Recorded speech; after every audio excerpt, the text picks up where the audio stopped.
Kailangang tutukan at paspasan ang deliberasyon para sa panukalang 2027 national budget. Ito ang binigyang diin ni Senate President Sherwin Gatchalian kaugnay ng inaasahang pagtanggap ng Senado sa National Expenditure Program o NEP.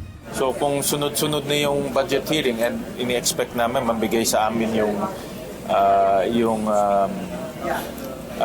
NEP by middle of August. So kailangan talaga paspasan yung budget hearings. Binigyang diin ng Senate President na hindi maaaring maulit ang nangyari noong nakaraang taon upang maiwasan ang posibleng maging epekto nito sa ekonomiya ng bansa. As soon as binigay na sa amin yung NEP, we will schedule the DBCC and the budget hearings ASAP. Based on my experience last time, to be honest about it, last time nag-reenact tayo for 4 days. So hindi na pwede maulit yan dahil mabagal na ekonomiya natin, wala pa tayong bagong budget, maapektuhan ng 2027 economic growth natin.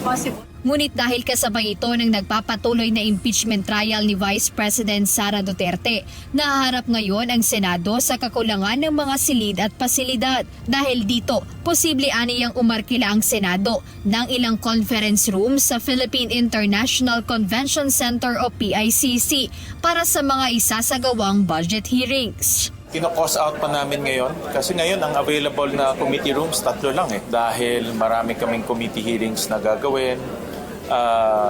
Nakikita ko na kakailanganin namin mag-rent ng space sa PICC. So with that, we will need additional funds to rent offices. Dahil nakaschedule ang impeachment trial tuwing Lunes hanggang Miyerkules mula alas 10 ng umaga hanggang alas 3 ng hapon, itatakda naman ang mga committee at budget hearing tuwing Huwebes at Biyernes upang matiyak na hindi maiipit ang pagtalakay sa pambansang budget para sa susunod na taon. Jedne Resina, UNTV News and Rescue. Diyos ang aming sandigan, serbisyo publiko ang aming pinahahalagahan.